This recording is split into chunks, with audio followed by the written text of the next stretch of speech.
وہ زمانے میں معزز سے مسلمان ہو کر اور تم خوار ہوئے تارک قرآن ہو۔ خیرکم من تعلم القرآن وعلمہ، تم میں سے بہترین لوگ وہ ہیں جو قرآن سیکھیں اور سکھائیں۔ بسم اللہ الرحمن الرحیم، اللہم صلی علی محمد وعلی آل محمد وبارک وسلم۔ السلام علیکم ناظرین، پروگرام قرآن فورم میں ایک بار پھر آپ کی خدمت میں حاضر ہیں۔ ناظرین، انسان فطری طور پر معاشرے میں دیگر لوگوں کے ساتھ مل کر رہنا پسند کرتا ہے۔ یہی وجہ ہے کہ اجتماعی معاملات کے سلسلے میں آپس میں مل جل کر بیٹھنا، گفت و شنید کرنا، مشورہ کرنا، یہ ہر انسان کی ایک بنیادی ضرورت ہوتی ہے۔ لہذا شریعت نے مجلس کے متعلق ایسے آداب مقرر کیے ہیں جن سے اہل ایمان کی مجلسوں میں متانت و سنجیدگی قائم رہے۔ مجلس کے کون سے آداب ہیں اور اہل مجلس سے کیسا برتاؤ کرنا چاہیے، ہمارے دین نے ہمیں اس حوالے سے مکمل تعلیمات عطا کی ہیں۔ آج کے اس پروگرام میں ہم مجلس کے آداب کو سمجھنے کی کوشش کریں گے، اور اس حوالے سے ہم نے یا ایھا الذین آمنوا کے سلسلے کی جس آیت کا انتخاب کیا ہے وہ ہے سورۃ المجادلہ کی آیت نمبر 11۔ اس آیت میں اللہ سبحانہ و تعالیٰ ارشاد فرماتے ہیں، اعوذ باللہ من الشیطان الرجیم، بسم اللہ الرحمن الرحیم، یا ایھا الذین آمنوا اذا قیل لکم تفسحوا فی المجالس فافسحوا یفسح اللہ لکم وَإِذَا قِيلَ انشُزُوا فَانشُزُوا يَرْفَعِ اللَّهُ الَّذِينَ آمَنُوا مِنْكُمْ وَالَّذِينَ أُوتُوا الْعِلْمَ دَرَجَاتٍ وَاللَّهُ بِمَا تَعْمَلُونَ خَبِيرٌ۔ صدق اللہ العظیم۔ اس آیت کا ترجمہ کچھ یوں ہے کہ اے مسلمانوں، جب تمہیں کہا جائے کہ مجالس میں کھل کر بیٹھو تو کھل جایا کرو، اللہ تمہارے لیے کشادگی پیدا کرے گا، اور جب کہا جائے کہ اٹھ جاؤ تو اٹھ جایا کرو، اللہ بلند فرما دے گا ان لوگوں کے درجات جو تم میں سے واقعی ایمان والے ہیں اور جن کو حقیقی علم عطا ہوا ہے، اور تم جو کچھ کر رہے ہو اللہ تعالیٰ اس سے باخبر ہے۔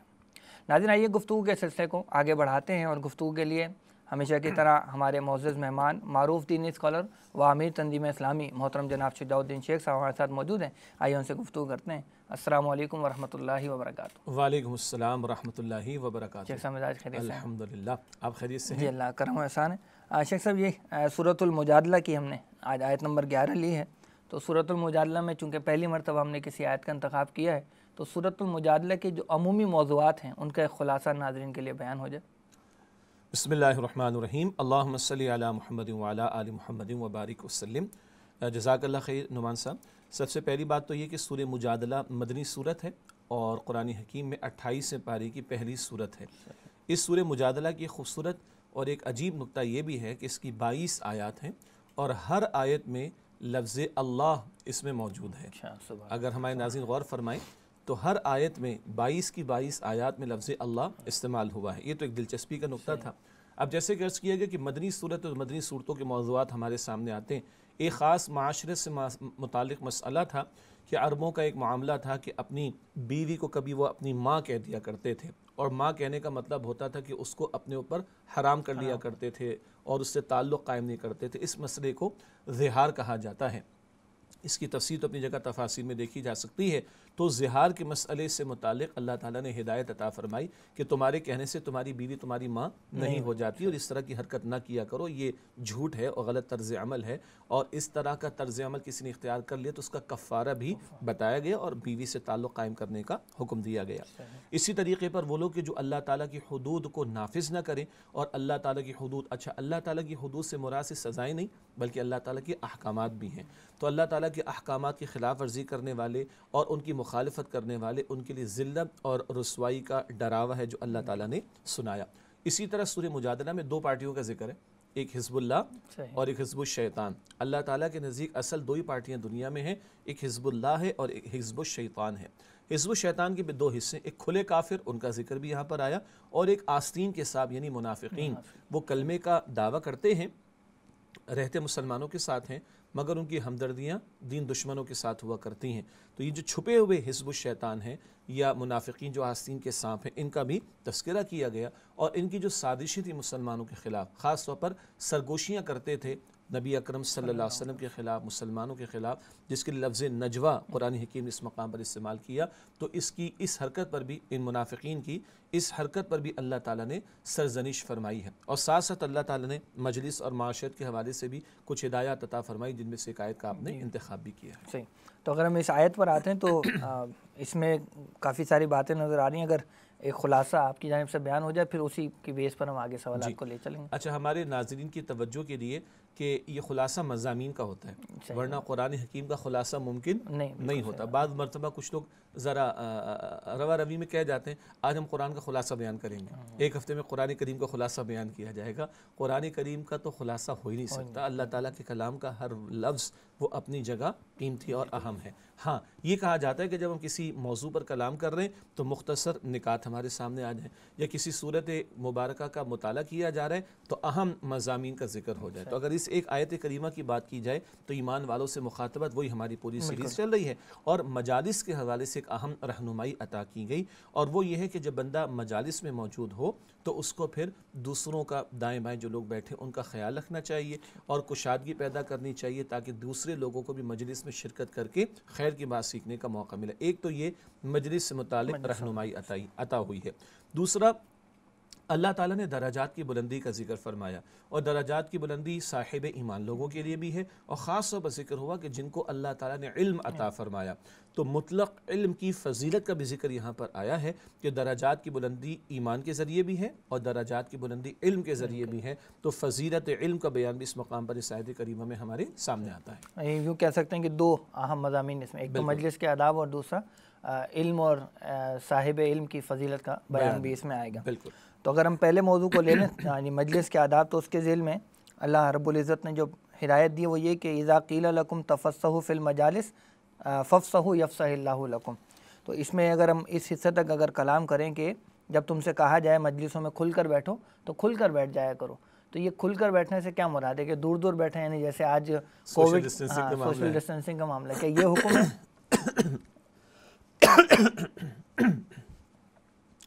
جی، اس میں بنیادی طور پر اس آیت کریمہ میں مجالس کے آداب کے حوالے سے ایک پہلو کا بیان ہے، آگے انشاءاللہ کچھ اور آداب کا بھی ہم مختصر ذکر کر لیں گے۔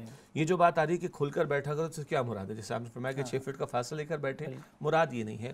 پہلی بات تو یہ ہے کہ جب مجلس سے مراد علمی مجالس ہیں، چاہے وہ جمعے کا خطبہ ہو، پھر نماز کا اہتمام بھی ہوتا ہے، جمعے کی تقریر میں کہنا چاہ رہا ہوں، اسی طرح علمی مجالس ہوا کرتی ہیں، تو پہلا ادب تو یہ ہے کہ جو آنے والے ہیں وہ اگلی صفوں میں پہلے اگلے حصے میں، یعنی مقرر اور خطیب جو بھی ہے اس کے قریب آ کر بیٹھیں۔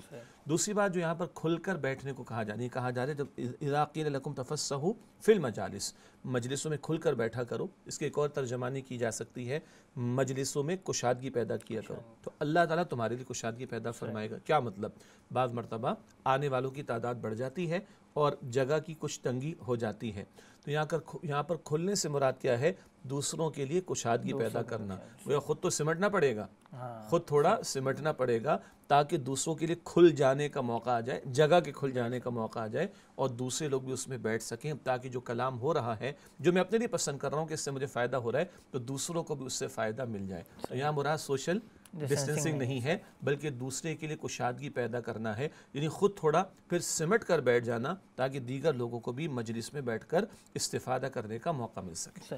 تو اس میں بعض لوگوں کا رویہ ہوتا ہے کہ وہ آگے جانے کی کوشش کرتے ہیں، آتے بعد میں، لیکن کوشش یہ کرتے ہیں کہ بالکل آگے والی صف میں ان کو جگہ ملے، تو یہ رویہ بھی میرے خیال سے مناسب تو نہیں ہے۔ دیکھیے، میرے خیال سے جو بھی سلیم الفطرت انسان ہوگا وہ شائستگی کو، وقار کو، تہذیب کو پسند کرتا ہے، اور یہی انسانیت، ہمیں جو انسانیت کا درس ہے وہ یہی ہے کہ دوسرے کے لیے نفع کا باعث بننا، نقصان کا باعث نہ بننا۔ ہاں، جس کسی کو شوق ہے کہ وہ آگے بیٹھے، جیسے کہ نماز کی بات ہے، نماز کی جو صفیں ہوتی ہیں تو اگلی صف کا ثواب زیادہ اور پہلی صف کا ثواب سب سے زیادہ ہے، تو جس کو ثواب زیادہ چاہیے تو پہلے آ کر بیٹھنے کی بھی کوشش کرے۔ کبھی کوئی ایکسیپشنلی بات ہو سکتی ہے، کیونکہ جو آیت کریمہ ہے اس کے پس منظر میں خاص واقعہ بھی ہے کہ نبی مکرم صلی اللہ علیہ وسلم صفہ کی طرف تشریف لے گئے اور وہاں آپ صلی اللہ علیہ وسلم کا کچھ خطاب کا یا گفتگو کا ارادہ تھا، اسی دوران میں کچھ اصحاب بدر اور بدر کے صحابہ کی فضیلت بھی ہے، اور یعنی جب ہم صحابہ کرام رضی اللہ تعالی عنہ اجمعین کی فضیلت کا ذکر کرتے ہیں تو خلفائے راشدین اپنی ترتیب کے اعتبار سے پہلے، پھر بقیہ 6 کو شامل کرے تو عشرہ مبشرہ کا معاملہ آئے گا، پھر اصحاب بدر کی فضیلت آتی ہے۔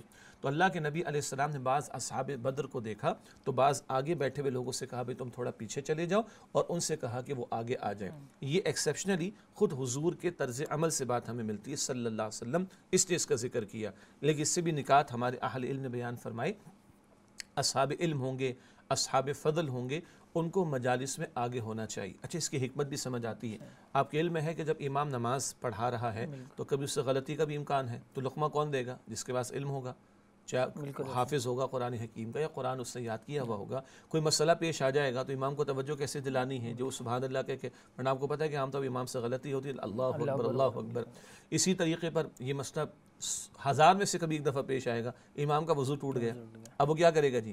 اب وہ کس کو آگے, اب جس کو مسئلہ نہیں پتا ہوگا کہ امام کو کیا ہو گیا بھائی, یہ نماز چھوڑ کے کیا جا رہا ہے, لیکن جس کو مسئلہ پتا ہوگا اس کو پتا ہے کہ امام کا وضو ٹوٹ گیا اور امام اپنی جگہ کسی کو کھڑا کر رہا ہے. تو اگر اصحاب علم و فضل آگے ہوں گے تو جماعت مکمل ہوگی. اسی طرح ہم بھی گفتگو کرتے ہیں درس کے اعتبار سے, آپ بھی کرتے ہیں اور حضرات بھی کرتے ہیں, کبھی کوئی شعر یاد نہیں رہتا, کبھی کوئی آیت کا جو حصہ ہے وہ ذرا زبان پر نہیں آ رہا ہوتا, تو اگر کوئی صاحب علم آگے بیٹھا ہوگا تو فوراً توجہ بھی دلا دے. یہ اس کی حکمتیں ہیں. تو یہ ایکسیپشن ہو سکتا ہے کہ کبھی ایک مقرر مدرس وہ کسی صاحب علم کو یہ درجہ دے یا اس کی تکریم کرے اور آگے بلا لے, تو یہ تو خود حضور علیہ السلام کے طرز عمل سے بات ثابت شدہ ملتی ہے, بات سے بات چلتی ہے.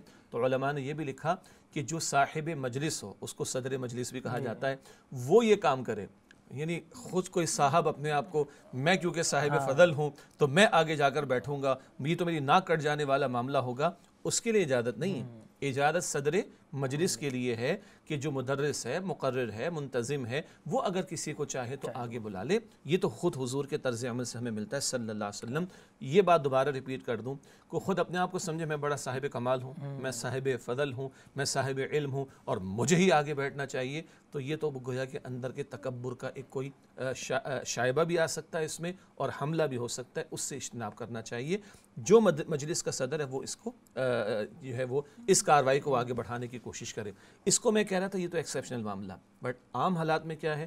جمعے کی نماز کے بارے میں خاص حضور نے فرمایا صلی اللہ علیہ وسلم کہ جو لوگ گردنیں پھلانگتے ہوئے آتے ہیں, بڑا شدید وعید کا یعنی ڈراوے کا انداز اللہ کے نبی علیہ السلام نے بیان فرمایا, اور یہاں تک کہ فرمایا کہ جو یہ گردنیں پھلانگتے ہوئے جمعے میں آگے جاتے ہیں, ان کا تو جمعے کا ثواب ہی ضائع ہو جاتا ہے.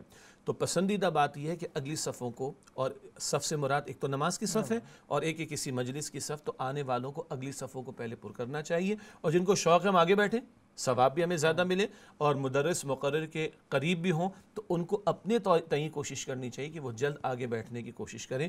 ہاں یہ جو ہمارے انداز ہوتا ہے کہ کچھ لوگ آگے بیٹھ گئے, درمیان میں گیپ چھوڑ دیا, پھر 5 لوگ بیٹھے ہوئے, پھر ایک سب پوری بھری ہوئی ہے, تب لا محالہ آگے اتنی جگہ ہوگی تو کسی کو جانا پڑے گا. اب اس میں قصوروار یہ لوگ ہوں گے. البتہ جس کو آگے جانا بھی ہو, ایک پھلانگے کا انداز ہوتا ہے بس میں آتا ہوں اور پھلانگتا ہوا چلا جاتا ہوں, اور ایک انداز ہوتا ہے ذرا کندھے پہ ہاتھ رکھ کے, ایک ریکویسٹ کا انداز ہوتا ہے. تو یہ بھی ایک مہذب طریقہ ہے, لیکن زیادہ مہذب طریقہ یہ ہے کہ صفوں کو درست کیا جانا وہ پہلے ہی کر لینا چاہیے, تاکہ یہ پھلانگ کر جانے کی نوبت ہی پیش نہ آئے اور نہ پھلانگ کر جانے کی کوشش کی جائے.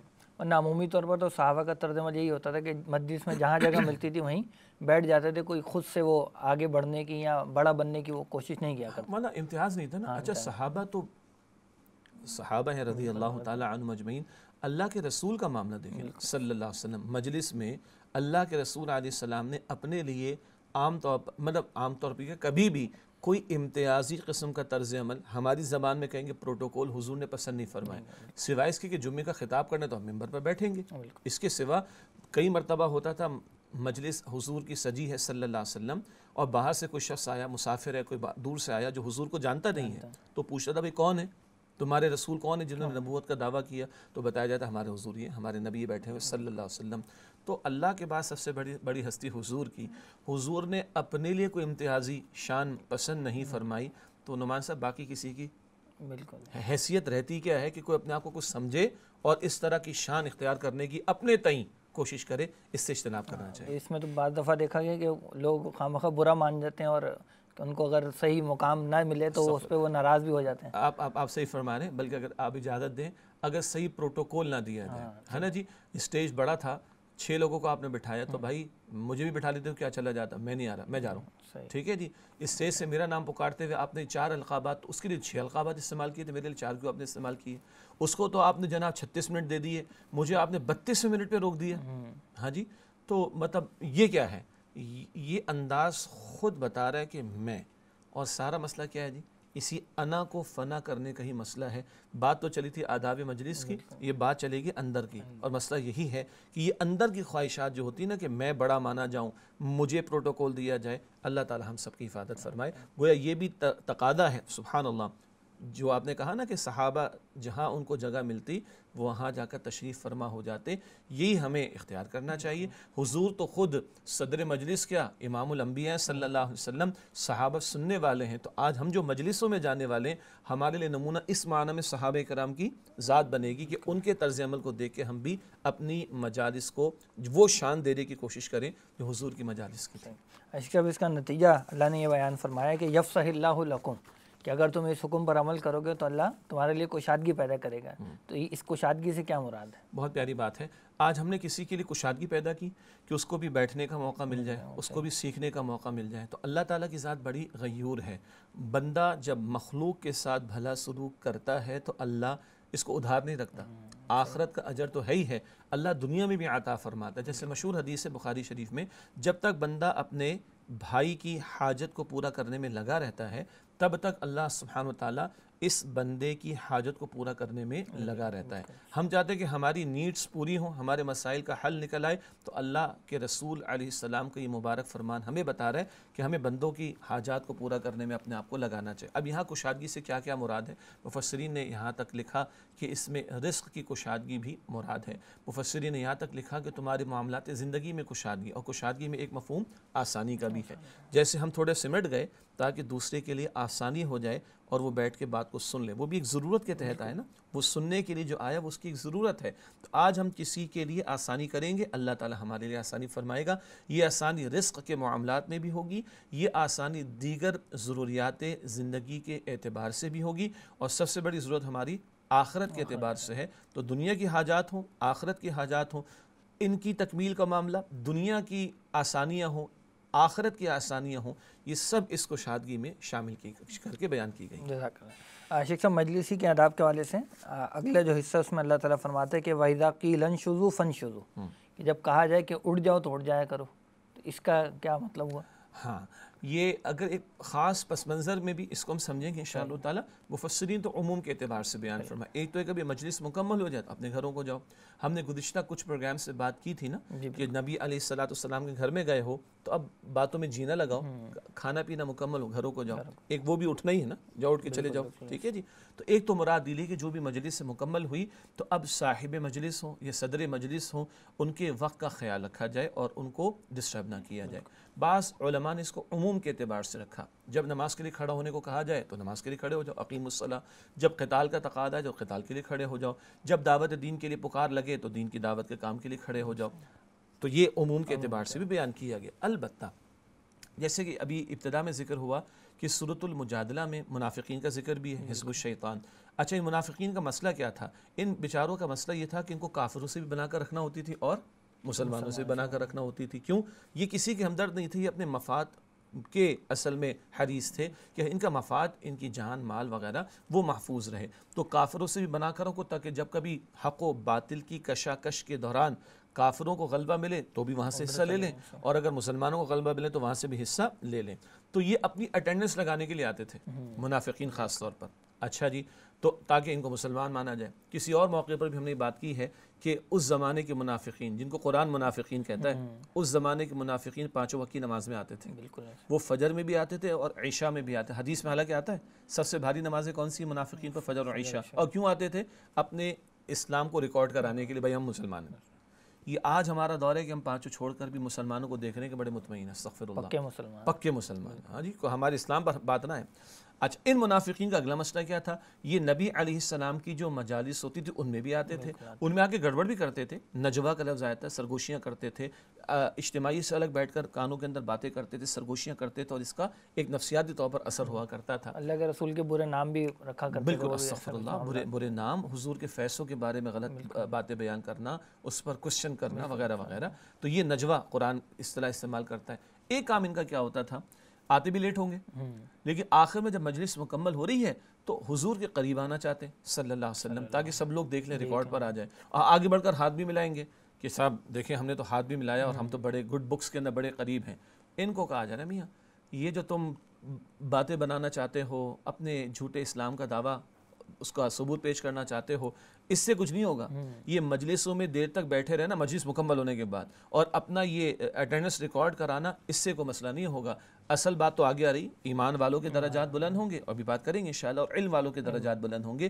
کہا یہ جا رہا ہے جب مجلس مکمل ہو گئی تو اٹھ جایا کرو۔ یہ باتوں میں اب دل لگانا، یہ نبی علیہ السلام کے کام میں رکاوٹیں ڈالنا اور یہ اپنی خود نمائی کا معاملہ کرنا، اس سے روکا گیا۔ اور سچی بات بتاؤں، قرآن حکیم ایک البم ہے، قرآن حکیم ایک آئینہ ہے جس میں ہمیں ہماری تصویریں، ہمارے وقت کی عہد کی تصویریں نظر آ جائیں گی۔ آج بھی آپ دیکھیے گا کچھ لوگوں کا معاملہ ہے کہ 1.5 گھنٹے سے بیان چل رہا ہوتا ہے، وہ 1.25 گھنٹے تک نہیں آتے، 1 گھنٹے 25 منٹ تک نہیں آتے، آخر میں آئیں گے تیزی کے ساتھ اور بالکل فرنٹ پہ آگے بیٹھیں گے، اور پھر وہ فوٹو سیشن بھی کبھی کبھی ہو رہا ہوتا ہے، تصویر میری ضرور اس کے اندر آ جائے۔ یہ کیا چیز ہے آخر؟ یہ اندر ہی کی کوئی خواہش ہے کہ بس ہم ریکارڈ پر آ جائیں، ہماری اٹینڈنس لگ جائے۔ بتایا جا رہا ہے اس طرح کی خود نمائی سے، اس طرح کی اٹینڈنس لگوانے سے کچھ نہیں ہوگا۔ ایمان کے تقاضوں پر عمل کرو، علم کے حصول میں لگو، اس کے تقاضوں پر عمل کرو، اس سے درجات کی بلندی ہے۔ یہ محض اٹینڈنس لگانا، یہ آج کی اس طرح میں کہیں گے فوٹو سیشن کرنا، اس سے کوئی درجات کی بلندی کا معاملہ نہیں۔ اور یہ معاملہ صرف صدر مجلس تک ہی نہیں بلکہ پوری جو انتظامیہ ہے اس سب کو بھی پریشان کرنے والی یہ بات بن جاتی ہے نا بعض دفعہ، کیا وہ ساری چیزیں سمیٹنا ہے، وہاں پروگرام کو ختم کرنا ہے، اور حضرت لگے ہوئے ہیں، اور حضرت بیچارے لگے ہوئے، اگلا بیچارہ انتظار میں حضرت ہٹے تو یہ قالین بھی اٹھانا ہے، حضرت ہٹے تو یہ ڈائز بھی ہٹانا ہے، حضرت ہٹے تو ٹیبل بھی ہٹانی۔ بالکل صحیح فرمایا کہ یہ یعنی کہاں خود نمائی سے بات شروع ہوئی اور کہاں کتنے لوگوں کے لیے مشکل و مصیبت کا معاملہ اس میں کیا جا رہا ہوتا ہے۔ صحیح۔ اللہ تعالیٰ نے آگے ارشاد فرمایا کہ یرفع اللہ الذین آمنوا منکم، اللہ تعالیٰ تم میں سے ایمان لانے والوں کے درجوں کو بلند کرے گا۔ درجوں کا ذکر آگے آ بھی رہا ہے، تو آیت کا تو آغاز ہی یا ایھا الذین آمنوا سے ہوا ہے، اور پھر یہاں پہ آگے بیچ میں کہ ایمان والوں کے اللہ تعالیٰ درجے بلند کرے گا، تو کوئی یہاں پر ایمان کی کوئی خاص شان بیان ہو رہی ہے؟ جی، اصل میں ایمان ہم بچپن سے پڑھ کر آئے ہیں نا، ایمان مجمل کو، ایک ہوتا ہے اقرار باللسان، ایک ہوتا ہے تصدیق بالقلب۔ تو ایک زبان کا اقرار ہے، ایک دل کی تصدیق ہے۔ تو زبان کا اقرار والا ایمان تو منافقین کے پاس بھی تھا، ان کو بھی توجہ دلائی جا رہی ہے۔ اور انداز قرآن حکیم کا یا ایھا الذین آمنوا کے الفاظ میں، قرآن حکیم یا ایھا الذین نافقوا نہیں کہتا، قرآن کہتا ہے یا ایھا الذین آمنوا، اور اس میں یہ لوگ بھی مراد ہوتے ہیں۔ کیوں؟ قانونی سطح پر، وربل افرمیشن کی سطح پر، اقرار کی سطح پر تو یہ بھی مسلمان تھے، تو مخاطبت تو ایمان والوں سے ہو رہی ہے۔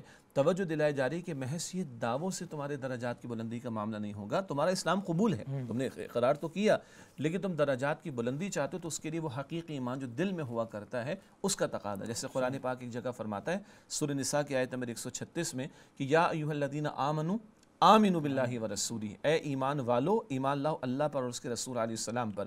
یعنی محض زبان کا اقرار کافی نہیں، دل کی تصدیق بھی ضروری ہے۔ ہاں، دنیا میں ان کے اقرار کی بنیاد پر ان کو مسلمان مانا جائے گا، اور آج دنیا میں کوئی ہمارے سامنے شہادت دے دے توحید و رسالت کی تو ہم اس کو مسلمان مانیں گے، اس کے دل کا معاملہ وہ اللہ کے حوالے ہے۔ آخرت کے فیصلے اس دل والے ایمان کی بنیاد پر ہوں گے۔ تو جو درجات کی بلندی ہے وہ تو ایمان و عمل کے تقاضوں پر عمل کے ساتھ ہے نا۔ تو کہا جا رہا ہے کہ وہ جو ایمان تصدیق و بالقلب والا مطلوب ہے، وہ ایمان تمہارے اندر ہو تو اس کے نتیجے میں عمل میں بھی تم آگے بڑھو گے، اس سے تمہارے درجات کی بلندی۔ پھر خاص طور پہ جو حکم دیا گیا مجلس کے آداب کے ایسے ان پر عمل کرنا بھی ایمان کے تقاضوں میں آ جائے گا۔ ظاہر بات ہے، سبحان اللہ، اس سے پوری سیریز ہماری کس موضوع ہے؟ یا ایھا الذین، تو اس سے یہ بھی پتہ چلا کہ ایمان کا دعویٰ کافی نہیں، ایمان کے تقاضوں پر عمل بھی ضروری ہے۔ تو اس مجلس کے آداب کے حوالے سے جو تقاضا کیا جا رہا ہے وہ بھی گویا کہ تمہارے ایمان ہی کا تقاضا، اور اس پر عمل کرو گے تو تمہارے درجات کی بلندی کا معاملہ ہوگا۔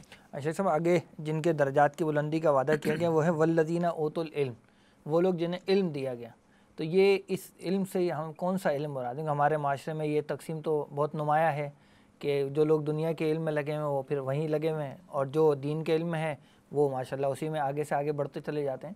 تو یہ جو فضائل ہیں، یہ درجات کی بلندی ہے، یہ ان میں سے کن لوگوں کے لیے ہے؟ بڑا مشکل سوال ہے اللہ ٹھیک ہے، اس لیے کہ جب ہم اگر یہ کہیں کہ اس سے مراد جو ہے وہ علم دین ہے تو باقی لوگ ناراض ہوتے ہیں، تو ہم کہتے ہیں بھائی ناراض نہ ہو، جو باقی علوم ہے وہ فنون ہے۔ اصل میں آپ آئی ٹی کے اسٹوڈنٹ رہے ہیں، میں چارٹرڈ اکاؤنٹنسی کے اسٹوڈنٹ رہا ہوں، ٹھیک ہے، ایک علم ہے، ایک فن ہے جس کو ہم استعمال کرتے ہیں۔ ہاں، جب یہ علوم اور فنون بھی وحی کی تعلیم کے مطابق استعمال کریں گے تو اب جو شے ہوگی وہ ہمارے لیے باعث برکت بن جائے گی۔ یہ اہمیت تو ہم بھی تسلیم کرتے ہیں۔ آدمی ایک علم حاصل کرتا ہے تاکہ وہ حلال کمانے کے قابل ہو، تو علماء نے فرمایا کہ اس کی اس نیت پر بھی اجر ملے گا، اور کل وہ اس علم کو، فن کو، ایکسپرٹیز کو، صلاحیت کو جائز کاموں میں اچھی نیت کے ساتھ استعمال کرے گا تو اجر پائے گا. یہ ہے بقیہ سب علوم و فنون کے لیے. العلم تو اصل میں وحی کا علم ہے. بقیہ جو کچھ ہے اگر وہ اس کے تابع رکھیں تو باعث برکت ہوگا, باعث ثواب ہوگا انشاءاللہ تعالی, اور اچھی نیت کے ساتھ دنیا کے علوم و فنون کا بھی اجر مل جائے گا. لیکن العلم جب کبھی بھی استعمال ہوگا عموم کے اعتبار سے اس سے مراد وحی کا علم ہوگا. اور ظاہری بات ہے آج دنیا کا ایک بہت بڑا طبقہ بلکہ ایک عظیم اکثریت وہ ایک ہی رخ پر چلتی چلی جا رہی ہے, دنیا کی ٹیکنالوجی, دنیا کی علوم اور فنون. اور سچی بات یہ ہے کہ اس کے لیے کسی واعظ کی ضرورت نہیں. کیا آپ کو کبھی کو واعظ ملا بچپن سے کہ صاحب آئی ٹی کی ٹیکنالوجی, آئی ٹی کی فیلڈ میں چلے جائیے گا؟ مجھے تو مسجد سے کوئی واعظ نہیں ملا کہ چارٹرڈ اکاؤنٹنسی کی فیلڈ میں چلی جائے گا. ہم بھی گئے, آپ بھی گئے, ہمارے ساتھ سینکڑوں گئے, آپ کے ساتھ بھی سینکڑوں اداروں لگے رہے. آج جو چیز کم ہے وہ علم وحی کا معاملہ ہے. اسی کا واعظ, اسی کی نصیحت, اسی کی یاد دہانی کی ضرورت ہوگی. تو جب اہل علم کی طرف سے, دینی طبقات کی طرف سے علم وحی پر زور دیا جاتا ہے, اس کا یہ مطلب نہیں ہوتا کہ بقیہ علوم و فنون کی کوئی حیثیت ہی نہیں ہے. کہا جا رہا ہے بھائی اس کے لیے کوئی واعظ و نصیحت کی ضرورت نہیں ہے. جو فراموش کی کر دی گئی ہے بات, جو چیز نظر انداز کر دی گئی ہے وہ علم وحی ہے. یہی تعلیم پہلی وحی میں عطا کی کہ اقرا, یہ عموم ہے مگر بسم ربک کے ساتھ شرط لگا دی گئی, اقرا بسم ربک الذی خلق, پڑھیے اپنے رب کے نام سے جس نے پیدا فرمایا. تو اصل میں تو سچی بات یہ ہے کہ فضیلت تو ہے علم دین کی, علم وحی کی. لیکن دوبارہ عرض کرتے ہیں اس کا یہ مطلب نہیں ہوتا کہ بقیہ علوم گھٹیا ہیں یا بقیہ علوم کی حاجت نہیں. بلکہ ایک مثال ہم دیتے ہیں, امام غزالی فرماتے رحمۃ اللہ علیہ, عجیب بات ہے کہ جو حجامت کا علم ہے, باربر کا جو علم ہے, یہ بھی حاصل کرنا مسلمانوں پر فرض کفایہ ہے. اس فن میں بھی مسلمانوں کو غیروں کا محتاج نہیں ہونا چاہیے. اب فرض کفایہ کہہ رہے ہیں, ایک ضرورت ہے امت کی, وہ پوری ہونی چاہیے. لیکن دوبارہ ہم کہیں گے کہ جو اعلیٰ ترین علم ہے, فضیلت والا علم ہے, جس کی توجہ دلائی گئی ہے, جس کو فراموش کیا جا رہا ہے اکثر و بیشتر, وہ علم وحی ہے. اس کے درجات, اس کے تعلق سے درجات کا معاملہ. بلکہ حدیث اللہ کے رسول علیہ السلام کی یاد آتی ہے کہ ان اللہ یرفع بہذا الکتاب اقواما, اللہ تعالیٰ اس قرآن کی بدولت قوموں کو عروج دے گا. وَيَدْعُو بِهِ آخرین, اس کو ترک کر دینے کی وجہ سے قوموں کو ذلیل و رسوا کر دے گا. اور حضور فرماتے صلی اللہ علیہ وسلم خیرکم من تعلم القرآن وعلمہ, تم میں سے بہترین لوگ وہ ہیں جو قرآن کریم سیکھیں اور دوسروں کو سکھائیں. جزاک اللہ. ناظرین پروگرام میں وقت ہوا ہے بریک کا. بریک کے بعد یہ درجات کی بلندی سے کیا مراد ہے, کن کن پہلوؤں سے, اس پر بھی کلام کریں گے. اور ایک اور آیت بھی انشاءاللہ ہم شامل پروگرام کریں گے جس میں سوالات کے حوالے سے دین اسلام نے کیا رہنمائی دی ہے, اس پر گفتگو ہوگی. فی الحال اجازت دیجیے. السلام علیکم ورحمۃ اللہ وبرکاتہ.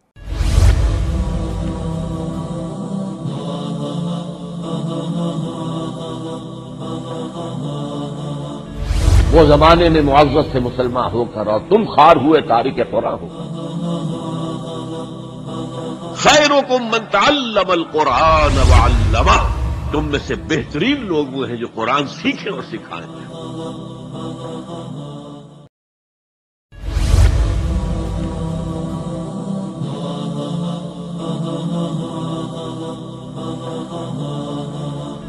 وہ زمانے میں معزز سے مسلمان ہو کر اور تم خار ہوئے تارک قرآن ہو.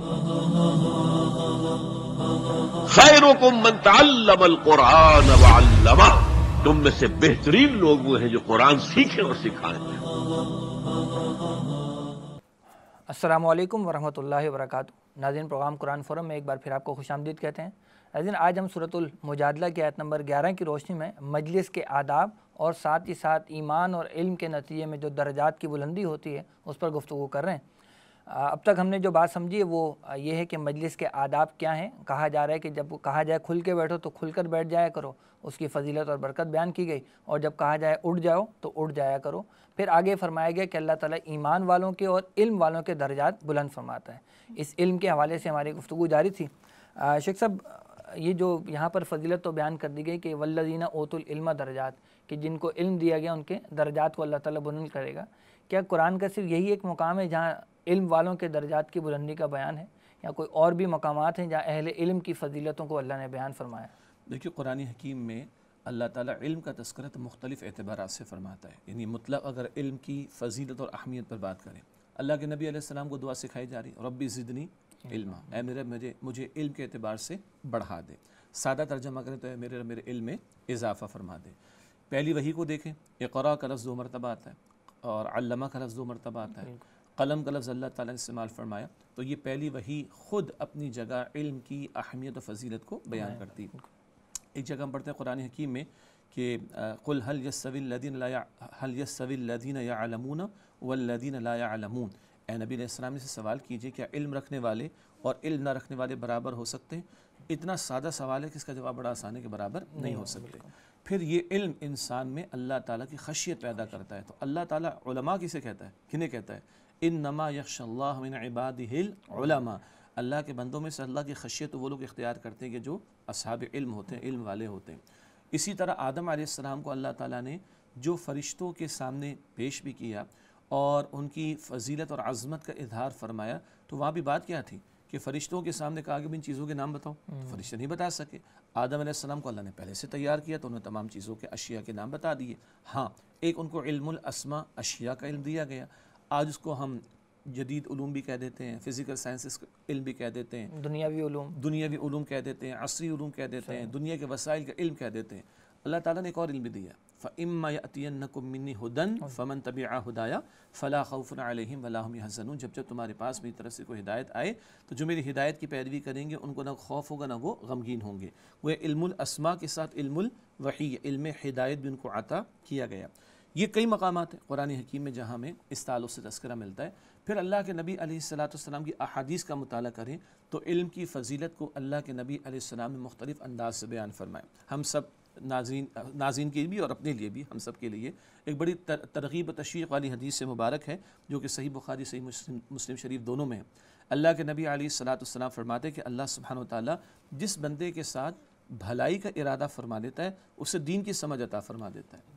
تو اگر آج اللہ کے فضل و کرم سے ہمیں دین سیکھنے کا موقع مل رہا ہے اور دین کی طرف بڑھنے کا موقع مل رہا ہے تو اس پر اطمینان بھی پائیں اور اللہ کی اس نعمت کا اعتراف بھی کریں اور اس کا شکر بھی ادا کریں کہ اللہ تعالیٰ نے ہمارے لیے بھلائی کا ارادہ فرما لیا۔ اسی طرح اللہ کے پیغمبر صلی اللہ علیہ وسلم ایک مرتبہ مسجد نبوی میں تشریف لے گئے۔ ایک طرف ذکر کا حلقہ تھا، وہاں کچھ لوگ اللہ کا ذکر کر رہے تھے، اور ایک طرف علم کی بات ہو رہی تھی۔ تو اللہ کے رسول علیہ السلام فرمایا کہ یہ بھی اچھا کام کر رہے ہیں، مگر حضور اس مجلس میں جا کر بیٹھے کہ جہاں علم کی بات ہو رہی تھی، اور آپ نے فرمایا کہ انا بعثت معلما، مجھے معلم بنا کر بھیجا گیا۔ اسی طرح اللہ کے نبی علیہ السلام کی وہ حدیث بڑی معروف ہے جس میں صدقہ جاریہ کا ذکر بھی آتا ہے کہ بندے کا جب انتقال ہو جاتا ہے تو اس کے نام اعمال کو بند کر دیا جاتا ہے سوائے 3 کاموں کے۔ ایک کیا ہے؟ صدقہ جاریہ، ایسا عمل جس سے اللہ کی مخلوق کو مستقل فائدہ پہنچے۔ جب تک فائدہ پہنچے گا اس عمل کا آغاز کرنے والے کو، اس کام کا آغاز کرنے والے کو اس کے مرنے کے بعد بھی اجر ملے گا۔ نمبر 2 وہ علم جو دوسروں کو سکھایا، جب تک لوگ فائدہ اٹھائیں گے سکھانے والے کو فائدہ ملے گا، اجر ملے گا انشاءاللہ۔ اور نمبر 3 نیک اولاد بھی نیک کب ہوگی؟ جب اس کو ہم دین سکھائیں گے، ہدایت کی تعلیم اس کے تک پہنچائیں گے، تو نیک اولاد جو اس کے لیے دعا کرتی ہے مرنے کے بعد بھی اس کا اجر ملتا رہتا ہے۔ اسی طریقے پر اللہ کے نبی علیہ السلام فرماتے جو علم کے حصول کے لیے کسی راستے پر چلتا ہے اللہ سبحانہ وتعالیٰ اسے جنت کے راستے پر چلا دیتا ہے۔ حضور فرماتے علیہ السلام جو طالب علم ہوتا ہے فرشتے اس کے لیے اپنے پروں کو جو ہے وہ بازوؤں کو بچھا دیتے ہیں، اور حتیٰ کہ وہ شخص جو علم کی تعلیم دیتا ہے، خیر کی بات سکھاتا ہے، اس کے لیے سمندروں کی مچھلیاں اور چیونٹیاں جو بلوں کے اندر ہیں وہ استغفار کرتی ہیں، اس کی مغفرت کے لیے دعا کرتی ہیں۔ اور اللہ کے پیغمبر علیہ السلام فرمائے کہ ایک عالم کی فضیلت ایک عابد پر ایسے ہے جیسے 14ویں رات کے چاند کی فضیلت تمام ستاروں پر۔ یہ مختلف پیرایوں میں اللہ کے نبی صلی اللہ علیہ وسلم نے علم کی فضیلت پر توجہ دلائی۔ اللہ ہمیں بھی توفیق دے کہ ہم اپنے علم دین میں بھی اضافہ کریں اور اس کے ساتھ اپنے عمل میں بھی بہتری لانے کی کوشش کریں۔ شیخ صاحب ابھی آپ تھوڑی دیر پہلے گفتگو فرما رہے تھے کہ لوگوں کو دنیاوی علوم کے حصول کے لیے کوئی ترغیب نہیں دلانی پڑتی بلکہ ترغیب جو ہے ادھر دلانی پڑتی۔ ایک بات ذہن میں آئی کہ معاملہ تو یہ کہ وہاں دنیاوی علوم کے حصول کے لیے لوگ اپنے ہزاروں لاکھوں روپے جو ہے وہ لگا رہے ہوتے ہیں، جبکہ اس کے مقابلے میں دین کا علم وہ تقریباً مفت میں ہی الحمدللہ دستیاب ہوتا ہے، لیکن پھر بھی اس کے باوجود لوگ اس طرف آتے نہیں ہیں۔ تو یہ بھی ایک معاشرے کا رویہ ہے دینی علوم کے حوالے سے۔ رویہ بھی ہے بلکہ صحیح تر بات ہوگی بڑی لاپرواہی ہے، اور سچی بات یہ ہے کہ دنیاوی علوم کی ہم نفی نہیں کر رہے ہیں، ہم دنیا میں رہنا ہے تو چلیں حاصل کریں، لیکن علوم کو مشرف با اسلام تو کریں، ان کو علم ہدایت کے تابع تو لائیں۔ اور اگر یہ علم ہدایت کے تابع نہیں تو آپ مجھے بتا دیجئے آج دنیا کے 10 بڑے فراڈ آپ دنیا کے اٹھا لیں، 10 پاکستان کے اٹھا لیں، ایک جاہل نے نہیں کیا، سب پڑھے لکھے لوگوں نے کیا۔ واٹ از لیکنگ دین؟ علم ہدایت لیکنگ ہے۔ اگر یہی سارا کچھ معراج ہے اور کلائمیکس ہے تو بھائی پڑھے لکھے لوگوں کے نتیجے میں تو فراڈ کم ہونے چاہیے نا. آپ سب سے زیادہ پڑھے لکھے لوگوں کو دیکھیں سب سے بڑے فراڈ کرنے والے اپنی اپنی ڈفرینٹ فیلڈ کے اندر. اس کا مطلب ہے کہ وہ جو پہلی وحی کی تعلیم تھی اقرا بسم ربک والی وہ فراموش کر دی گئی. باقی ہم تو مسلمان ہیں. ہم غور کر لیں کہ اللہ کے کلام کے لیے ہم نے کتنا وقت لگایا. اپنی اولاد کی تعلیم جو دنیا میں جیسا آپ نے فرمایا کتنا وقت پیسہ لگاتے ہیں, کتنے پاپڑ بیلتے ہیں, کتنے پریشان ہوتے ہیں, کتنے ٹینس ہو جاتے ہیں. اور اللہ کے کلام کے لیے اللہ تعالیٰ کو ہم کیا جواب دیں گے؟ 99% لوگ ہیں ہمارے معاشرے میں جنہوں نے آج تک قرآن کا ترجمہ اپنی زبان میں زندگی میں ایک مرتبہ بھی نہیں پڑھا. اور انگریزی ہمارے بچے فر بول رہے ہیں, جرمن ہمارے بچے سیکھ رہے ہیں, چائنیز ہمارے بچے سیکھ رہے ہیں, دنیا جہاں کی ٹیکنالوجی ہم حاصل کر رہے ہیں. ہم اللہ تعالیٰ کو کیا ہم لوگ جو پڑھے لکھے ہیں ہم کیا جواب دیں گے اللہ سبحانہ و تعالیٰ کو؟ اور بھائی قبر میں بھی جانا ہے اور اللہ تعالیٰ کے سامنے کھڑا بھی ہونا ہے. حقیقت تو وہاں کھل جائے گی, لیکن آج ماننے کا فائدہ ہے, کل ماننے کا فائدہ نہیں ہوگا. اللہ ہمیں توفیق دے, ہم دنیا میں علوم و فنون میں خوب آگے, ہم علم وحی کے اس کو تابع کرنے کے لیے علم ہدایت کو, دین کے علم کو حاصل کریں, اس پر عمل کرنے کی کوشش کریں. جزاک اللہ. شیخ صاحب آیت کے آخر میں اللہ رب العزت فرماتے ہیں کہ واللہ بما تعملون خبیر, جو کچھ تم کرتے ہو اللہ اس سے باخبر ہے. تو یہ باخبر ہونے کا کوئی آیت سے رب بنتا ہے؟ ظاہری بات اللہ تعالیٰ کا کلام ہے اور مفسرین نے کلام بھی فرمایا. ہمارا علم تو کم ہے, ہر جگہ تو یہ نقطے نہیں نکالے جا سکتے, لیکن اللہ ہمارے مفسرین کو جزائے خیر عطا فرمائے کہ وہ نکات کو بیان کرتے ہیں. جی اللہ تعالیٰ جب فرماتا ہے نا وہ خبیر ہے, تو اچھا پہلی بات تو ہے کہ خبیر کی صفت بہت زیادہ جامع ہے. سمیع سننے والا ہے, بصیر دیکھنے والا ہے, خبیر کیا خبر رکھنے والا. اب خبر کی جو سورس ہے وہ سن کر بھی آ سکتی ہے, وہ دیکھ کر بھی آ سکتی ہے, وغیرہ وغیرہ. تو خبیر والی صفت اور زیادہ کمپریہنسو اور جامع ہے. اچھا جب اللہ تعالیٰ فرماتا ہے وہ خبیر ہے, تو یہ صرف انفارمیشن کے لیے نہیں, یہ ہے سمجھانے کے لیے کہ اگر تو ان احکامات پر عمل کرو گے تو بھی وہ خبیر ہے, اجر عطا فرمائے گا. تمہارا عمل اس کے علم سے باہر نہیں. اور خلاف ورزی کرو گے, لائٹ لو گے, نظر انداز کرو گے, ابھی علم دین کی اہمیت کی بات آئی, حصول میں لگو تو اللہ درجات بلند فرمائے گا. خوب معلوم ہے اس کو, تم محنت کرو گے, تم وقت لگاؤ گے. کسی کو 60 سال 50 سال میں جا کے خیال آئے گا, وقت لگائے گا, اللہ کو خبر ہے کہ بڑی مشقت اٹھا رہے, اللہ درجات بلند فرمائے گا. اور جو اگنور کر رہے ہیں, نظر انداز کر رہے ہیں, آداب مجلس کے بارے میں تعلیم ہو, ایمان کے بارے میں تعلیم ہو, علم دین کے بارے میں تعلیم ہو, علم ہدایت کے بارے میں تعلیم ہو, نظر انداز کر رہا ہے, فراموش کر رہا ہے, تو اللہ خوب خبر رکھتا ہے. اللہ محاسبہ بھی کرے گا, اللہ سوال بھی کرے گا, اللہ اکاؤنٹیبلٹی بھی کرے گا, اللہ پوچھ گچھ بھی کرے گا. یہ ہے جو خبیر کی صفت میں توجہ دلائے گی.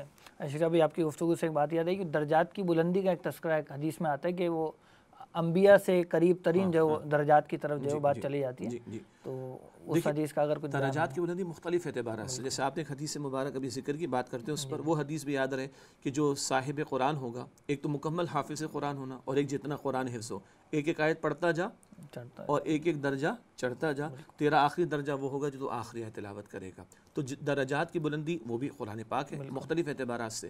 حدیث میں ذکر آتا ہے جو علم اس لیے حاصل کرے, اور یہاں مراد علم دین, جو علم اس لیے حاصل کرے کہ لیحیی بہ الاسلام, کہ اس کے ذریعے سے اسلام کو زندہ کرے, صحیح تصویر دنیا کے سامنے آئے, اور اس علم کے حصول کے دوران اس کی موت واقع ہو جائے, تو کل انبیاء سے ایک درجہ بس وہ نیچے ہوگا.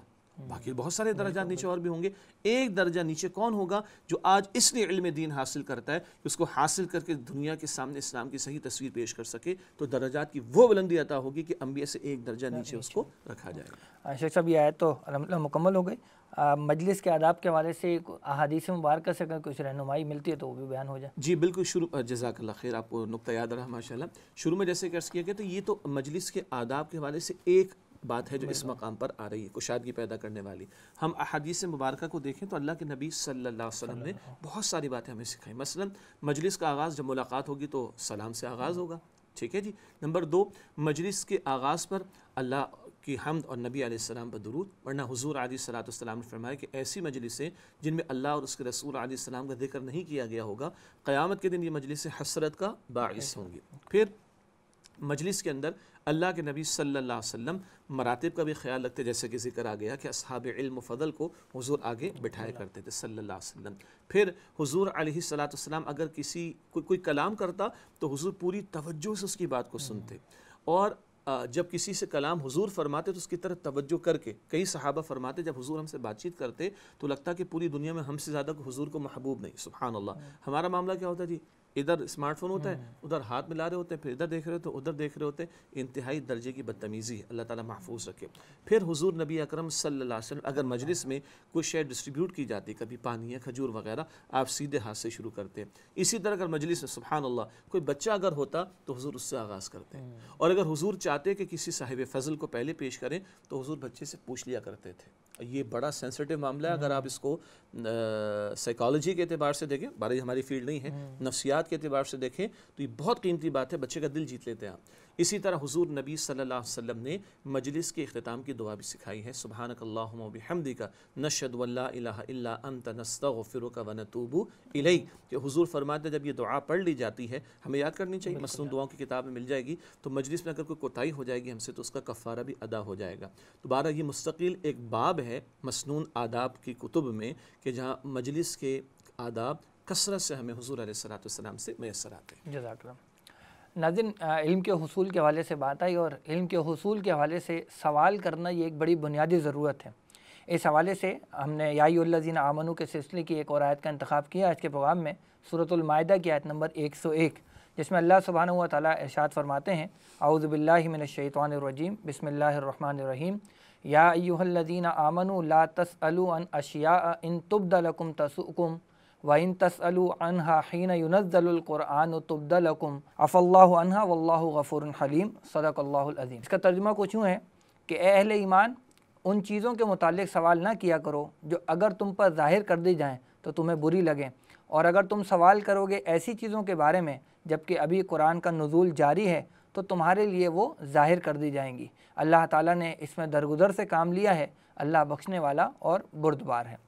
شیخ صاحب، یہ جو آیت ہے، آیت نمبر 101 سورہ مائدہ کی، اس میں لگ رہا ہے کہ کوئی پیچھے معاملہ ہوا ہے، کچھ سوالات کیے گئے ہیں جس پر اللہ کی طرف سے یہ سرزنش آئی ہے، تو کوئی شان نزول کا واقعہ ہے اس آیت کے حوالے سے؟ جی بالکل ہے، اور ایک وضاحت ہو جائے، ایک قرآن پاک کے نصاب پر کچھ ہم کلام کر رہے تھے، تو بلکہ کلام نہیں بلکہ کام کر رہے تھے، تو ایک اسکول کی ایک ٹیچر کی طرف سے سوال آیا کہ یہ اتنی ساری صورتیں ہیں، آپ نے بہت ساری آیات کا تو شان نزول ہی نہیں لکھا، تو بتایا کہ ہر آیت کا ہمیشہ شان نزول ہونا ضروری نہیں ہوتا، اللہ تعالیٰ ویسے بھی کوئی آیت نازل فرما دیتے ہیں۔ اس آیت کا البتہ شان نزول ہے، جو کہ احادیث مبارکہ میں ذکر آتا ہے کہ جب حج والی ایک آیت آئی تھی نا، یعنی حج کی فرضیت سے متعلق، سورہ آل عمران کی آیت نمبر 97 ہے کہ وَلِلَّهِ عَلَى النَّاسِ حِجُّ الْبَيْتِ مَنِ اسْتَطَاعَ إِلَيْهِ سَبِيلًا، اللہ کا حق ہے لوگوں کے ذمے جو اللہ تعالیٰ کے گھر پہنچنے کی استطاعت رکھتا ہے وہ اللہ کے گھر کا حج کرے۔ اللہ تعالیٰ ہم سب کو بھی توفیق عطا فرمائے، آسانی فرمائے۔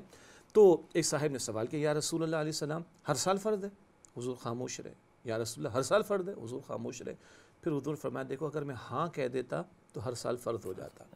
تو اس پر یہ آیت کریمہ کا نزول ہو رہا ہے کہ دیکھو ان چیزوں کے بارے میں سوال نہ کیا کرو جو اگر تم پر ظاہر کر دی جائیں تو تمہیں بری لگے، بری لگنے سے مراد تم مشقت میں پڑ جاؤ گے، اور ابھی تم ایسے وقت میں سوال کرو کہ وحی کا نزول ہو رہا ہے تو خود اپنے مشکلات کیوں پیدا کرتے ہو۔ اس سے یہ بھی پتہ چلا، ایک اصول مفسرین یہ بیان فرماتے ہیں بھائی جس بات کو اللہ تعالیٰ نے اور اللہ کے رسول علیہ السلام نے مبہم رکھا یا تفصیل عطا نہیں کی تو اس کی قرید میں پڑھنے کی کوشش نہ کیا کرو۔ جس کو اللہ مبہم رکھے، اس کے پیغمبر نے مبہم رکھا صلی اللہ علیہ وسلم، اس کو تم بھی مبہم رہنے دو۔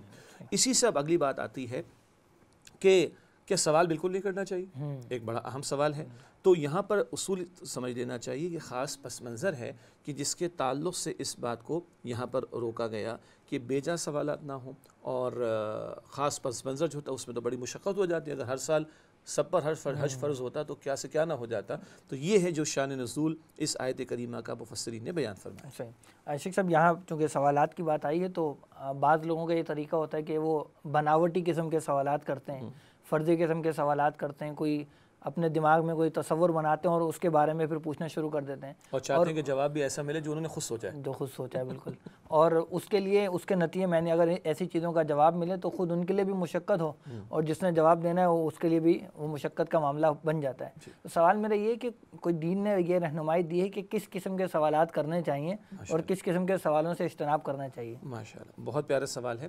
چنانچہ ایک اور حدیث مبارک سامنے رہے، نبی اکرم صلی اللہ علیہ وسلم نے ارشاد فرمایا، صحیح مسلم شریف کی روایت ہے کہ دیکھو تم سے پچھلی امتیں کثرت سوال اور اپنے انبیاء سے اختلاف کی وجہ سے ہلاک کی گئیں۔ اب کثرت سوال سے ممانعت کی گئی ہے، مطلق سوال سے ممانعت نہیں کی گئی۔ اچھا، قرآن کریم کا مطالعہ کریں، 6000 سے زیادہ آیات ہیں، صحابہ کرام کے سوالات تقریباً 14 یا 15 ملیں گے، سب عمل سے متعلق۔ یسألونک عن المحیض حیض کے بارے میں، عن القتال قتال کے بارے میں، عن الیتامى یتیموں کے بارے میں، اور شراب و جوئے کے بارے میں. آپ 14-15 سوالات ہیں. عبداللہ بن مسعود رضی اللہ تعالیٰ عنہ فرماتے اور ان سب میں آپ کو عمل سے متعلق بات ملے گی. البتہ اس کا یہ مطلب نہیں کہ صحابہ نے اور کوئی سوالات ہی نہ کیے. مصر کے ایک عالم ہیں، انہوں نے 2 کتابیں مرتب کی بڑی پیاری. ایک کتاب ہے صحابہ کرام کے سوالات اور نبی اکرم صلی اللہ علیہ وسلم کے جوابات. دوسری کتاب کیا ہوگی؟ نبی اکرم صلی اللہ علیہ وسلم کے سوالات اور صحابہ کرام کے جوابات. اور صحیح ستہ اور دیگر کتب احادیث انہوں نے جمع کی بہت، اور ترجمہ اردو میں ہو چکا اس کا الحمدللہ. تو صحابہ نے سوالات کیے. اصول اہل علم نے یہ بیان فرمایا ایسے سوالات جن کا ہمارے عقیدے اور ایمان سے تعلق ہو ضروری ہیں، ہمارے عمل سے تعلق ہو ضروری ہے، وضاحت چاہیے، ہماری نجات سے تعلق ہو ضروری ہے. ہم ایک استاد کے پاس پڑھتے تھے، بہت پرانی بات ہے، اللہ تعالیٰ ان کی مغفرت فرمائے. تو انہوں نے ایک مسئلہ بتایا، تب سمجھ میں آیا. آپ نے کبھی سنا ہوگا، آپ نے کہا نا کچھ لوگ بناوٹی سوالات کرتے ہیں اور کچھ لوگ چیک کرنے کے لیے سوالات کرتے ہیں کتنا صاحب علم ہے. تو ایک سوال بڑا مشہور ہے کہ موسیٰ علیہ السلام کی والدہ کا نام کیا تھا. تو انہوں نے کہا بیٹا اللہ تعالیٰ قبر میں تھوڑی پوچھے گا، نہ حشر میں پوچھے گا. تو ہوگا موسیٰ علیہ السلام کی والدہ کا نام مل بھی جائے گا، لیکن اللہ نے نہیں پوچھنا مجھ سے، تو میں کیوں اس پریشانی کے اندر پڑھوں. تو اس طرح کچھ لوگوں نے ہمارے پیکج تیار کر رکھا ہوتا ہے 5 سے 10 سوالات کا، کہ اس کو اس طرح گھمانا ہے، اس صاحب علم کو اس طرح کارنر کرنا ہے، اس کو اس طرح چپ کرانا ہے، اور بڑی سلینگ لینگویج ہے اس کی بولتی اس طرح بند کرنی. ناظرین کرام معاف کیجیے گا، مجھے پتہ یہ بڑا غیر مناسب میں نے آپ کے سامنے جملہ استعمال کیا، لیکن لوگ یہ کرتے ہیں. تو بھائی یہ ہے جو بیجا سوالات ہیں. موسیٰ علیہ السلام کی قوم نے کیا کہا تھا؟ اللہ تعالیٰ نے فرمایا تھا بھائی جو گائے ذبح کرو، رنگ بتا دیں، عمر بتا دیں، یہ بتا دیں، وہ بتا دیں. خود مصیبت میں گئے. سمپل یہ کہ گائے ذبح کرتے مشکل میں نہ پڑتے. گائے بھی بڑی مشکل سے ملی، بڑا ٹھیک ٹھاک پیسہ خرچ کر کے مشقتوں کے بعد ملی تھی ان کو، وہ بھی انشاءاللہ کہہ لیا تھا تو ان کی جان چھوٹی تھی. تو ہمیں بتایا گیا ہے کہ ایسے سوالات جو ہمارے ایمان سے متعلق ہوں، ہمارے عمل سے متعلق ہوں، ہماری نجات سے متعلق ہوں، ضرور پوچھیں. مگر ایسے سوالات جو نہ ایمان سے متعلق، نہ عمل سے متعلق، نہ نجات سے متعلق، جو اللہ پوچھے گا بھی نہیں. ایک بزرگ سے کسی نے سوال کیا، یہ اچھا ہماری تعلیم کے لیے، یہ فرمائی کہ جو بعض جنگیں ہو گئی تھیں صحابہ کرام کے دور میں، تو فلاں حق پر تھے، فلاں حق پر تھیں، حضرت علی حق پر تھے، حضرت عائشہ حق پر تھیں. تو فرمایا بیٹا اللہ تعالیٰ آپ سے نہیں پوچھے گا. اللہ پوچھے گا نماز فرض تھی، آپ نے نماز ادا کی، ماں باپ کے ساتھ اس سے سلوک کا حکم تھا. اس طرح 20 باتوں نے پوچھی. کہ یہ تیاری تم نے کر لی؟ کر نہیں. کہ یہ ضرور پوچھے گا اللہ تعالیٰ. وہ سوال جو اللہ تعالیٰ ضرور پوچھے گا ان کی تیاری تو ہے نہیں. ان کے بارے میں قرید میں لگے ہوئے جن کے بارے میں اللہ تعالیٰ انشاءاللہ ضرور ہم سے نہیں پوچھے گا. تو یہ اصول ہونا چاہیے، بیجا سوالات نہ ہوں. باقی ایمان سے متعلق، عمل سے مراد کیا ہے؟ بندے پر حج فرض ہو گیا تو اب جائے گا نا علماء سے پوچھے گا نا بھائی بتائیے فرض حج میں نے کیسے ادا کرنا ہے. تو وہ معلومات کی جائیں. اور جو ہماری نجات سے متعلق ہو کل اللہ پوچھے گا جن کے بارے میں، وہ سوالات اور ان کی وضاحتیں پوچھنی چاہیے تاکہ ہم اپنے ایمان کو درست رکھیں، اپنے عمل کو درست رکھیں اور اپنی نجات کی تیاری میں کامیاب ہوں. اچھا، ایک تصور عام طور پر لوگوں کے ذہنوں میں یہ کہ یہ مذہبی لوگ جو ہیں یہ زیادہ سوالات کو انکریج نہیں کرتے، یہ کس حد تک درست بات ہے؟ کسی کا اگر پرسیپشن ہے تو بات الگ ہے، ورنہ جو واقعتاً دینی لوگ ہیں اور دین کے واقعتاً خادمین ہیں، ہم تو ادنا طالب علم ہیں جنہوں نے زندگیاں لگائی ہیں، ذرا ان کے ساتھ بیٹھیں اور ان سے ذرا سوالات کریں اور پھر ذرا ان سے پوچھیں کہ امام ابو حنیفہ رحمۃ اللہ علیہ کی جو 40 اصحاب علم و فضل کی کمیٹی تھی، مجلس تھی، مشاورتی کمیٹی تھی، وہاں پہ ایسے ایسے سوالات ڈسکشن میں آئے ہیں کہ آپ اور ہم وہاں ابھی بھی پہنچ نہیں سکتے. تو آدمی کا دماغ گھوم جائے گا. وہ انہوں نے اس لیے کر دیا کہ جب قیامت تک یہ انسانیت نے آگے بڑھنا ہے تو کچھ جس طرح کی سچویشن برفانی علاقہ ہے، پانی نہیں ہے آپ کے پاس، مسائل آگے کیا کریں گے، اس کے جوابات موجود ہیں. حالانکہ دنیا کے 99.9% لوگوں کو یہ سچویشن کبھی پیش مگر وہ جواب دے کے بیٹھے ہوئے ہیں. تو یہ پرسیپشن ہے. یعنی انتہائی ادب کے ساتھ ہر داڑھی والا، ہر ٹوپی والا اس کو ہم وہ سمجھیں کہ جو صاحب علم واقعتاً ہوتا ہے، یہ مناسب بات نہیں ہے. داڑھی ہر مسلمان کی ہونی چاہیے، مسلمان مرد کی ہونی چاہیے، سر کو ڈھانپنا ہر مسلمان کو چاہیے، لیکن اس ٹیگ کے ساتھ ہر بندے کو ہم وہ صاحب علم سمجھ بیٹھیں کہ جو اس سطح کا ہو کہ جس کے پاس ہم بیٹھیں تو لگے کہ اچھا بھائی یہ گوشے بھی دین کے تقاضوں میں ہیں یا یہ گوشے بھی دین کے مسائل کو سمجھنے کے اندر ہو سکتے ہیں، تو اب ہمیں اس کا اندازہ ہوگا. ورنہ ویسے آج بھی اگر کسی دارالفتہ کو دیکھ لیں تو وہاں سوالات کی بھرماری ہوتی ہے. اب دارالفتہ کو کیا دیکھیں، آپ ذرا انٹرنیٹ انٹرنیٹ پہ چلے جائیں اور 4 سوالات ٹائپ کریں، اردو میں کریں، انگلش میں کریں، پھر جو معروف دارالفتہ ہمارے ملک کے اوورسیز کے ان کے سوالات کی لسٹنگ سامنے آتی ہے تو آپ حیران رہ جاتے ہیں، اچھا یہ بھی سوال پوچھ چکا ہے کوئی، ذرا جائیں تو اس سے پھر پتہ چلے گا۔ شیخ صاحب بس آخری سوال یہ ہے کہ اللہ تعالیٰ نے اس آیت کے آخر میں فرمایا کہ واللہ غفور حلیم، اللہ تعالیٰ بخشنے والا اور بردبار ہے، تو اس کی کیا حکمت ہے؟ جی اللہ تعالیٰ نے خود فرمانا اگر تم پر ظاہر کر دی جائیں تو تم مشقت میں آ جاؤ گے، تو اگر اللہ تعالیٰ نے کچھ باتیں یا کئی باتیں ظاہر نہیں فرمائی، ہم لوگوں کو اس میں پریشان یعنی ہم پریشانی میں ڈالے ہی نہیں گئے، تو اس کا یہ مطلب نہیں کہ اللہ تعالیٰ معاذ اللہ کو بھول گیا، یہ اللہ تعالیٰ سے کوئی معاذ اللہ کو خطا کا معاملہ ہو گیا، ایسا نہیں ہے، بلکہ اس کی یہ حکمت، اس کا یہ حلم، اس کی یہ نرمی ہے کہ اس نے تمہارے لیے آسانیاں عطا فرمائی ہیں۔ حج اول تو فرض کس پر ہے جی؟ صاحب استطاعت پر، زندگی میں ایک مرتبہ، اور استطاعت میں یہ بھی شامل ہے کہ اگر سعودی گورنمنٹ نے کووڈ کی وجہ سے پابندی لگا دی تو چاہے آپ کے پاس 10 کروڑ روپیہ بھی تھا اور آپ صحت مند بھی تھے لیکن وہ آپ کو جانے نہیں دے رہے تو آپ پر حج کی فرضیت بنتی نہیں، تو اللہ نے جو ظاہر نہیں فرمایا اس میں خیر ہے ہمارے لیے، یہ اس کی حلم اور اس کی نرمی اور اس کی مخلوق کے لیے شفقت اور محبت کا اظہار ہے کہ اس نے آسان دین ہمیں عطا فرمایا، مشقتوں میں نہیں ڈالا۔ جزاک اللہ شیخ صاحب، بہت شکریہ آپ کے وقت کا۔ ناظرین اللہ تعالیٰ سے ہم دعا کرتے ہیں کہ وہ ان تمام آداب پر جو کہ مجلس کے حوالے سے آج کے اس پروگرام میں ہمارے سامنے آئے ہیں ان پر عمل پیرا ہونے کی ہمیں توفیق عطا فرمائے، اور جو ایمان اور علم کی فضیلت آج کی نشست میں بیان ہوئی ہے اللہ تعالیٰ ہم سب کو صاحب ایمان اور صاحب علم بنائے۔ آج کے پروگرام کے لیے بس اتنا ہی، انشاءاللہ آئندہ ہفتے ایک نئے موضوع کے ساتھ آپ کی خدمت میں حاضر ہوں گے، تب تک کے لیے اجازت دیجیے، السلام علیکم ورحمۃ اللہ وبرکاتہ۔